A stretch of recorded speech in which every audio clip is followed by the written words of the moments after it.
আজকে আমরা শুরু করছি ওভুলেশন প্রসেস। আমরা আগে দেখেছি at the onset of the puberty under the influence of FSH and LH, the primordial follicles, some primordial follicles from one ovary starts to grow the mature or Graafian follicle through various stages. এবং ultimately one follicle became the dominant one or the Graafian follicle, which contains the mature ovum or the secondary oocyte that ultimately ooges out from the Graafian follicle by rupturing the follicle on near about 14 days of a 28 days menstrual cycle. This process is called the ovulation process, and that is under influence of mainly luteinizing hormone by LH, SARG and estrogen and progesterone. তো pre ovulatory ফেজে Graafian ফলিকেলের স্ট্রাকচারটা কি ছিল আমরা আরেকবার দেখে নিই। So this is the Graafian follicle, theca externa cell and thica interna cell, antrum granulosa cells. This is the modified granulosa cells. The modified granulosa cells, membrana granulosa, zona pellucida. This is also granulosa cells that surrounded directly the oocyte, and cumulus oophorus cell. And what is the structure of the secondary oocyte? This is the structure of the secondary oocyte.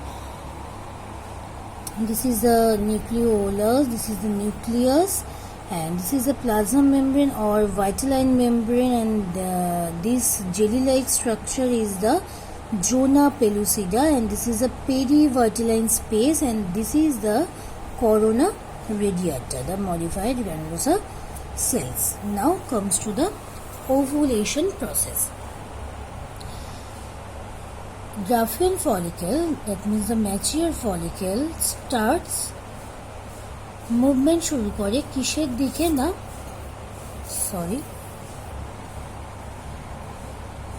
Movement শুরু করছে পেরিফেরির দিকে, এবং ওভারির গায়ে তখন কি হয়, কিছু new blood vessels form করে under the influence of luteinizing hormone and progesterone.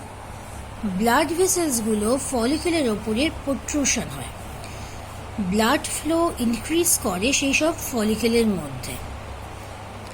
যখন ব্লাড ফ্লো ইনক্রিজ করে তখন গ্রানুলোসা সেলস থেকে প্রোস্টাগ্ল্যান্ডিন রিলিজ হয়। প্রোস্টাগ্ল্যান্ডিন কি? Prostaglandin that is derived from arachidonic acid, basically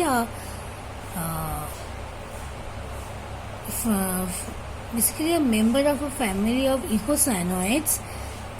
যার ফাংশনটা কি, প্রোস্টাগ্ল্যান্ডিন যে কোনো টিস্যু থেকে তৈরি হয়, এবং the beauty of prostaglandin is এটা কোনো গ্ল্যান্ড থেকে রিলিজ হয় না, এটা যখন যে টিস্যুতে যে সময় দরকার ইনস্ট্যান্ট সেখানে ফর্মেশন হচ্ছে, এবং তার কাজটা কি আমি কয়েকটা ফাংশন লিখেছি: modulation of inflammation, dilation and constriction of the blood vessels, control of BP, তাছাড়া ব্লাড প্লেটলেট, ব্লাড ক্লটিংয়ের সময় থ্রম্বোক্সিন বলে এক ধরনের ইকোসায়ানয়েডস, দ্যাট ইজ অলসো প্রোস্টাগ্ল্যান্ডিন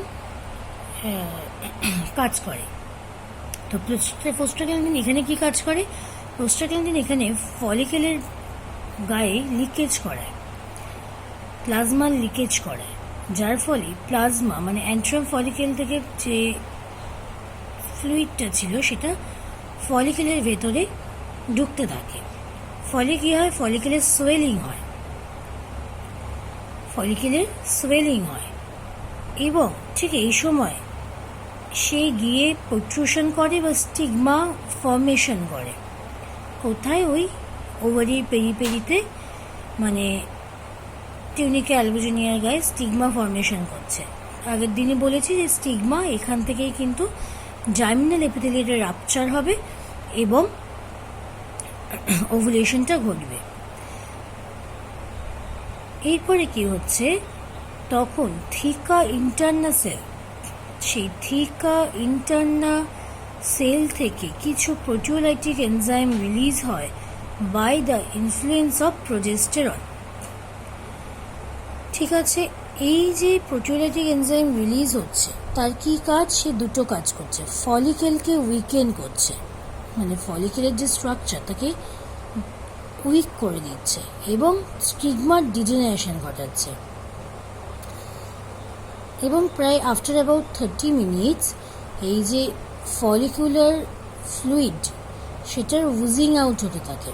তার ফলে কী হয়, ফলিকেলের সাইজ ডিক্রিজ করে এবং আলটিমেটলি ওভামটা রিলিজ করে by rupturing that follicle with fluid and small granulosa cells into the abdominal cavity. এবার এই অ্যাবডোমিনাল ক্যাভিটি থেকে small granulosa cells mainly with corona radiata and with cumulus euphorus, এইখান থেকে এই অ্যাবডোমিনাল ক্যাভিটি থেকে through fimbriated end, এই abdominal cavity থেকে through fimbriated end of fallopian tube, এটা কোথায় ওয়েট করবে, ফ্যালোপিয়ান টিউবের অ্যাম্পুলাতে এসে এটা ওয়েট করবে ফর 2 to 3 days। এরপরে যদি ফার্টিলাইজেশন না হয়, তাহলে দ্য সেকেন্ডারি ওসাইট ডিজেনারেট। আর যদি ফার্টিলাইজেশন হয়, the fertilisation occurs in the ampulla portion and then the formed zygote